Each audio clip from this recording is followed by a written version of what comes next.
దీనికి బాధ్యులు ఎవరో దీని మీద ఎంక్వైరీ జరగాల్సిన అవసరం ఉంది. అసలు ఇలాంటివి మళ్ళీ మళ్ళీ జరగకుండా ఎందుకు కట్టడి చేయలేమో ప్రభుత్వాలు ఆలోచన చేయాలి. బికాజ్ ఇంత ముందు కూడా ఇలాంటిదే జరిగింది అని వింటున్నాం. ఈసారి అయితే వచ్చిన ఫోర్స్కి బీమ్స్ కూడా దెబ్బతిన్నాయి.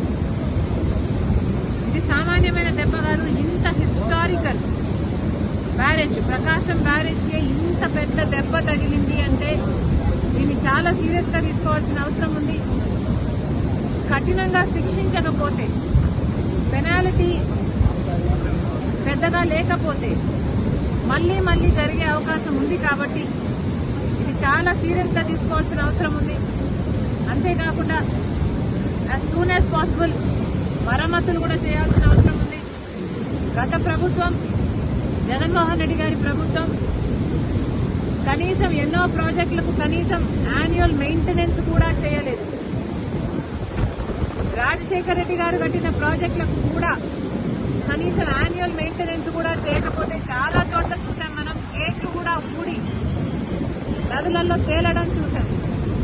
అలాంటి పరిస్థితులు రాకుండా ఈ ఒక్క బ్యారేజ్కే కాదు, మిగతా ప్రాజెక్టులన్నీ కూడా రాష్ట్రంలో ఎక్కడెక్కడ ఏమేమి అవసరాలు ఉన్నాయో ముఖ్యమంత్రి దృష్టి పెట్టాల్సిన అవసరం ఉంది.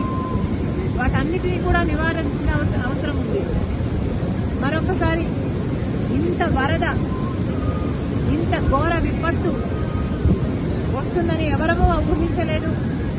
కానీ రెయినీ సీజన్ అంటేనే రెయిన్స్ వచ్చే సీజన్ కాబట్టి వీలైనంత వరకు ప్రికాషనరీగా ముందుకు ముందే ప్రభుత్వాలు, అధికారులు ఆలోచన చేసి డ్యామేజ్ కంట్రోల్ మోడ్లోనే రెయినీ సీజన్ మొదలు నుంచి ఉండాలని కాంగ్రెస్ పార్టీ కోరుతుంది. ఈ బ్యారేజ్కు సంబంధించి వెంటనే చర్యలు తీసుకోవాలి. ఎవరు దీనికి అకౌంటబుల్లో, ఎవరు దీనికి రెస్పాన్సిబుల్లో వెంటనే కనుక్కోవాల్సిన అవసరం ఉంది. కఠినంగా శిక్షించాల్సిన అవసరం ఉంది. ఎందుకంటే ఇది మళ్ళీ రిపీట్ కాకూడదు కాబట్టి.